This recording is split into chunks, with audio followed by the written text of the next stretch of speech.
¿Qué pasaría si en un país un grupo muy pequeño de personas acumulara tanta riqueza que pudiera decidir el rumbo de la economía, de la política, de la vida de millones?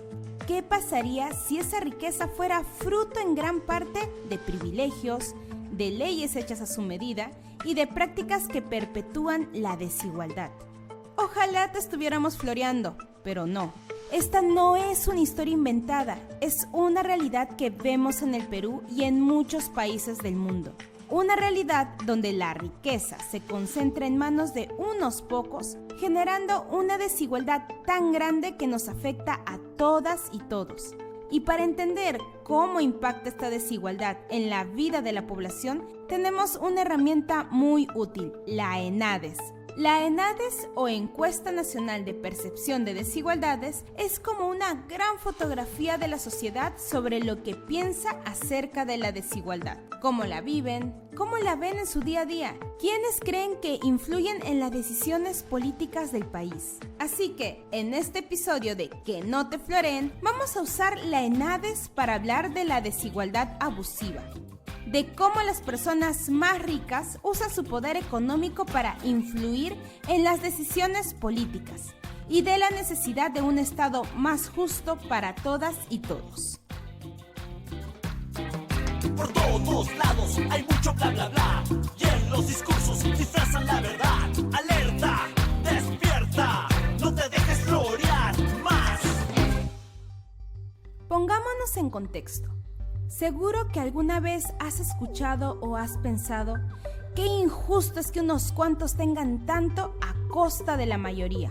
Y es que la desigualdad es algo que vemos en nuestro día a día, en las noticias, en la calle, en las conversaciones con la gente que conocemos. Pero, ¿cómo podemos entender esta desigualdad? ¿Es solo una sensación o hay datos que la confirmen? Pues resulta que sí, hay datos y muchos. La ENADES 2024 nos muestra cómo vemos la desigualdad en el Perú y lo que nos dice es preocupante. 8 de cada 10 peruanas y peruanos, 8 de cada 10, pensamos que la diferencia entre ricos y pobres es un problema grave. Es decir, casi todas y todos estamos de acuerdo en que la desigualdad es un tema que nos preocupa. Y no es solo una percepción. La misma encuesta nos dice que casi la mitad de la gente, un 43%, cree que no todas las personas tenemos las mismas oportunidades para salir adelante, para tener una vida mejor. Es como si algunos tuvieran que subir una montaña empinadísima mientras otros van en teleférico. Lo peor es que la cosa no parece estar mejorando. Más del 60% de las personas que respondieron la encuesta sienten que la desigualdad ha crecido en los últimos 2 años. La brecha se está haciendo más grande, no más chica. Y hay un dato que es especialmente fuerte que hace que esta desigualdad sea abusiva. El 69% de la gente piensa que los que tienen más plata tienen demasiada influencia en las decisiones importantes del país. Además, 9 de cada 10 personas piensa que el Perú está gobernado por unos cuantos grupos poderosos para su propio beneficio. Es como si jugaran con las reglas a su favor, o como si ellos mismos diseñaran estas reglas para su propio beneficio. Un estudio de Oxfam nos dice que a nivel mundial el 1% más rico de la población tiene tanta riqueza como el 45% del resto de la humanidad junta. Imagínense, es como si un grupo muy pequeño de personas tuviera el control de casi la mitad de la riqueza del mundo. Entonces, como ven, la ENADES 2024 nos pinta un cuadro bastante claro. La desigualdad en el Perú no es un cuento, es una realidad que nos afecta a todas y todos. No se trata solo de tener más o menos billetes en el bolsillo, sino cómo ese poder económico captura el poder político para diseñar reglas que aumenten las desigualdades. Para que nos explique mejor todo esto y nos ayude a entender qué podemos hacer al respecto, hoy conversamos con Paolo Sosa, investigador del Instituto de Estudios Peruanos, IEP. Bienvenido a Que no te floreen, Paolo. Muchas gracias por la invitación, un gusto estar acá con ustedes. Cuéntanos, Paolo, la ENADES muestra que una gran mayoría de peruanas y peruanos percibe una desigualdad abusiva. ¿Cómo se manifiesta esa desigualdad en el día a día? ¿A qué nos referimos cuando hablamos sobre desigualdad abusiva? Bueno, yo creo que el tema de la desigualdad se expresa por lo general en términos, o la mayor parte de personas lo ve en términos económicos, es decir, en la capacidad que tienen, por ejemplo, de satisfacer sus necesidades, pero también sus aspiraciones, en una sociedad en la cual se observa que hay algunos sectores que tienen mayor facilidad para satisfacer esas necesidades, desde las más básicas, que deberían ser de acceso universal, hasta aquellas que son, digamos, más de aspiración, ¿no? Es el goce, el disfrute, que también es visto, digamos, como de acceso desigual en esta sociedad. Quizás el momento en el cual esto se reveló con mayor crudeza fue durante la pandemia, ¿no? Que todos somos conscientes, por ejemplo, de lo difícil que era para algunos sectores acceder a servicios básicos como la salud, pero también a las grandes diferencias que había en la calidad de la educación, por ejemplo, que uno podía recibir dependiendo del tipo de colegios al que iban sus hijos, del tipo de capacidad de sortear un momento tan difícil. Y si bien es cierto, digamos, eso no es como lo cotidiano, fue como un momento de revelación para muchos peruanos, que una vez que las cosas volvieron a la normalidad, entre comillas, creo que queda abierta la herida, ¿no? De ese momento, y entonces uno es cada vez más susceptible también a percibir ese tipo de diferencias. Y dime, más allá de las cifras, ¿cómo podemos entender la conexión entre la concentración de riqueza y la concentración de poder político? ¿De qué manera la riqueza abusiva permite a unos pocos influir en las decisiones que nos afectan a todo el país? Bueno, este es un problema que no solamente se observa en el Perú y no solamente en estos momentos. Históricamente, quienes tienen los recursos para financiar la política, por ejemplo, tienen mayor capacidad de influir en las decisiones, de manera directa o indirecta. Tienen mayor capacidad, por ejemplo, para organizarse, crear partidos, formar partidos y participar de manera directa en la política, como también, digamos, participar a través del financiamiento de campañas, a través de dinámicas un poco más, digamos, ilícitas, como el tema de la corrupción, los sobornos, la compra de decisiones en las instancias de representación. Es como una relación muy fuerte, ¿no? Esta relación entre el capital económico que uno puede tener y la capacidad que tiene para incidir en la política. Creo que hoy no solamente lo estamos viendo en el Perú, quizás para quienes nos escuchan es más fácil, por ejemplo, tener el ejemplo de Estados Unidos, ¿no? La famosa discusión sobre lo que hoy algunos llaman los broligarchs, ¿no? Estos oligarcas de las tecnologías de comunicación que tienen hoy una capacidad de influencia en la política, mover, digamos, campañas en redes sociales, comprar redes sociales. Eso lo hemos visto en distintas partes y en distintos momentos, ¿no? Desde la compra de medios. Y yo creo que eso en el Perú es muy evidente, no solamente a nivel de la política nacional, sino también a nivel de la política local, donde hay mayor susceptibilidad de las autoridades y de la dinámica política de verse corrompida por la capacidad adquisitiva que tienen algunos sectores. ¿Y qué ejemplos concretos podemos encontrar en la realidad peruana sobre cómo la riqueza se utiliza para influir en la política? ¿Cómo afecta esto a la calidad de nuestra democracia? De los ejemplos más conocidos en los últimos años tenía que ver con la concentración de medios de comunicación, la capacidad que tienen algunos sectores económicos de incidir y de concentrar un espacio comunicativo que colisiona directamente con los derechos de la gente. Es decir, uno de los derechos fundamentales dentro de una democracia es el derecho a estar informados, ¿no? Y acceder a medios de comunicación alternativos, y eso obviamente en una dinámica de mercado es susceptible de ser perjudicado cuando hay una concentración económica en unas corporaciones específicas. Creo que ese es un ejemplo que nos suena bastante, y así como se ve, te decía, a nivel nacional, también a nivel local, ¿no? La compra de radios, de medios de comunicación, es parte de las campañas políticas en muchos departamentos de nuestro país, y entonces creo que mucha gente va a sentir, digamos, también cómo este tipo de dinámicas percude directamente a la competencia política. Quizás otra de las expresiones más recientes, y que nos habla además que no solamente esta concentración de riqueza en manos de empresas formales es importante, sino también la concentración de riqueza que viene de economías ilegales, ¿no? Lo estamos viendo en este congreso, por ejemplo, en el cual, digamos, hay una clara respuesta de algunos congresistas, o diría yo, de la mayor parte de congresistas, a intereses de desregulación, digamos, de actividades que están relacionadas con economías ilícitas como la minería ilegal directamente, ¿no? Y entonces, ¿cómo es que llegan estos actores ahí? Creo que es una gran pregunta que tenemos que hacernos, porque entonces nos revela que dentro de nuestra concepción sobre la política y la competencia hay una influencia directa a partir del financiamiento de campañas, a partir de cuánto cuesta hacer una campaña política en este país, que obviamente eso se va a reflejar en la defensa de estos intereses una vez que los políticos llegan al poder, ¿no? Entonces hemos visto que la desigualdad no se limita al económico, sino que también se refleja en el acceso desigual a derechos básicos como la salud, la educación y la justicia. ¿Cómo se manifiestan estas desigualdades en el Perú?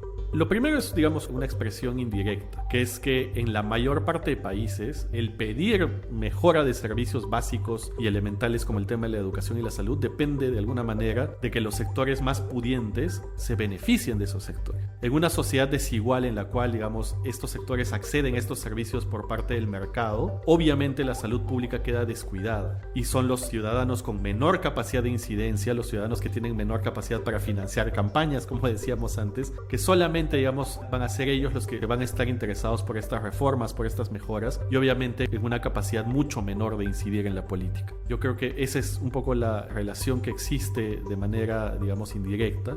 Ahora, obviamente en una democracia se espera de que más allá de las desigualdades económicas, pues la igualdad política permita de que estos sectores, tú o yo, podamos, por ejemplo, participar en la política, ser electos y, digamos, avanzar en estas agendas de cambio. El problema, como te decía, es que si en la práctica tú y yo no podemos participar realmente de la política porque no tenemos la capacidad financiera para hacer una campaña y ser electos a autoridades locales o congresistas o incluso presidentes o presidentes de la república, entonces obviamente, digamos, no vamos a tener esa capacidad de incidir y cambiar las cosas, y eso está muy fuertemente correlacionado con la desigualdad económica de la que hablábamos inicialmente. Entonces, ¿qué impacto tiene la desigualdad en el acceso a derechos en la convivencia democrática? ¿Cómo afecta esto al país en su conjunto?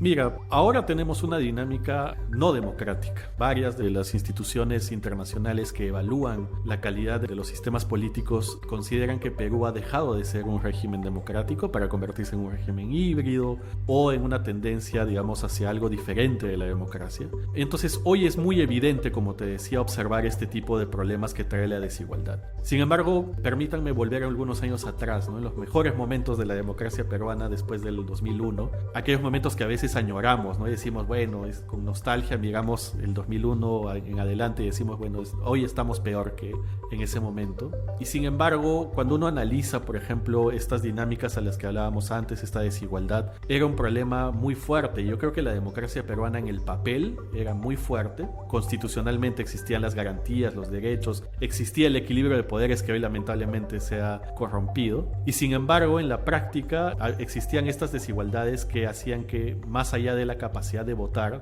nuestra incidencia como ciudadanos en la cosa pública sea muy limitada, y por lo tanto que la democracia en realidad no respondía necesariamente a los intereses mayoritarios. Y esto creo que ha calado también en la ciudadanía, que tiene una percepción muy negativa. Hablabas de la encuesta, en esta encuesta también se ve cómo, por ejemplo, la gente percibe que el Estado responde solamente a los intereses de unos pocos, y unos pocos que tienen, digamos, mayor concentración de riqueza. Eso ha sido una tendencia durante los últimos 10 años. Creo que eso es importante tomarlo en cuenta, y tiene que ver con la realidad que enfrentábamos un día después de las elecciones. Creo que el día de las elecciones todos nos sentíamos empoderados, hacíamos sentir nuestra voz, votábamos por nuestras preferencias, pero incluso antes de que empiecen a remover presidentes cada cierto tiempo, la dinámica política era de presidentes que prometían algo en campaña y gobernaban de una manera diferente, ¿no? El politólogo Yusuke Murakami decía que los presidentes peruanos entran por la izquierda y salen por la derecha. Y por la izquierda y derecha me refiero básicamente a prometían resolver la desigualdad y al final continuaban con lo mismo. Y creo que la gente ha resentido muy fuerte esa dinámica, ¿no?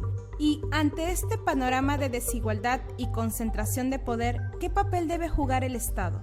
¿Cómo podemos construir un Estado más justo que corrija estas desigualdades y garantice oportunidades para todas las personas? Precisamente la gran discusión tiene que ver, o probablemente una de las más importantes, tiene que ver con cuál es el rol del Estado frente a la desigualdad. Y varios estudiosos de la política señalan que precisamente la diferencia entre la izquierda y la derecha, por ejemplo, tiene que ver mucho con cuál percibe uno que es el rol del Estado frente a la desigualdad. Norberto Bobbio decía que básicamente, pues, los proyectos de derecha asumen que la desigualdad es una dinámica natural al desarrollo y por lo tanto debe ser bienvenida y celebrada, porque eso significa que la sociedad está avanzando, y además que la desigualdad va a generar, digamos, las condiciones para las mejoras, ¿no? Para la innovación, porque obviamente no todo el mundo quiere quedarse en la pobreza. Al otro lado, digamos, en la izquierda, más bien lo que normalmente se asume es que la desigualdad es artificial y por lo tanto el Estado tiene una responsabilidad en remediar ese problema. Entonces esa discusión frente a cuál es el rol del Estado es la que va a ser un parteaguas, ¿no? Y esto lo hemos vivido en varias elecciones en el Perú, porque básicamente a eso se resumen un poco las propuestas económicas: si va a haber redistribución o no va a haber redistribución y qué tipo de políticas de redistribución, las cuales además implican, digamos, mayores impuestos, mayor fiscalización también de las actividades económicas. ¿Por qué hago referencia a todo esto? Porque lamentablemente estamos en un periodo en el cual esta polarización se ha incrementado. Entonces ya no hay un consenso como existía hace algunos años, relativamente generalizado, con que la desigualdad era mala y había que hacer algo. Hoy hay sectores que defienden, digamos, estas versiones más radicales dentro del ala derecha, que hacen que también la dinámica peruana se haya polarizado, ¿no? Y entonces eso, si bien es cierto, el Estado creo que normativamente debería resolver estos problemas de redistribución, lamentablemente la realidad política de nuestro país nos está llevando hacia otro lado, ¿no? Más bien hacia que esto sea cada vez más difícil debido a este enfrentamiento ideológico entre algunos sectores, ¿no? Entonces, ¿qué medidas concretas se podrían implementar para reducir la riqueza abusiva y promover una distribución más equitativa de la riqueza y el poder?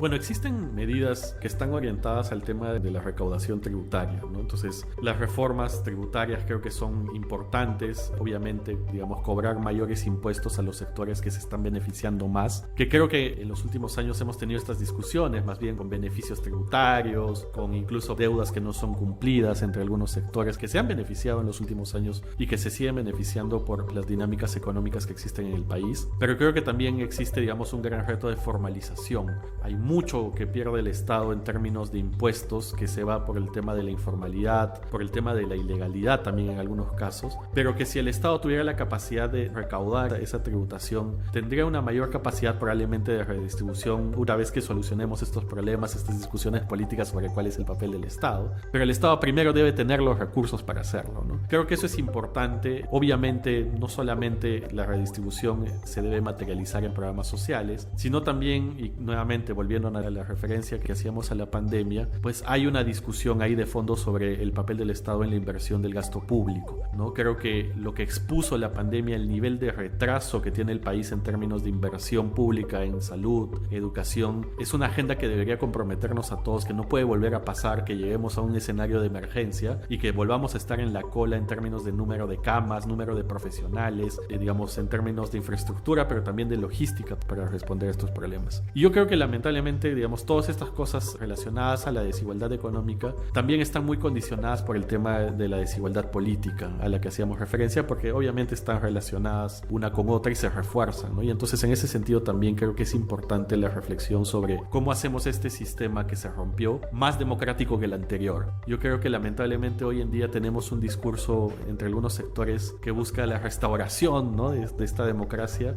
Yo creo que la mayor parte de peruanos no estábamos tan satisfechos. Entonces, en lugar de ver, digamos, esta coyuntura autoritaria como un proceso de restauración de las instituciones, creo que sería una oportunidad también para pensar en la reconstrucción de esas instituciones, hacerlas más democráticas todavía. Y por más democráticas me refiero a que realmente no sean tan susceptibles a estos poderes económicos a los que nos referíamos al inicio, y entonces puedan generar, digamos, espacios de mejor y mayor calidad de la información para la decisión pública, pero que también hagan lo que una de las agendas pendientes de la democracia, que es darle autonomía a los ciudadanos, generar las condiciones sociales y económicas para que los ciudadanos realmente puedan ejercer sus derechos y participar en política.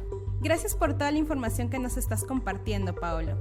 Voy a pedirte que te quedes unos minutos más para que nos acompañes en esta sección que se llama Antología de mitos de la desigualdad, para que ya no nos floreen. La dinámica es la siguiente. Voy a leer 4 mitos que suelen estar relacionados a la desigualdad y luego tú nos ayudarás a desmentirlos. ¿Listo? Mito 1.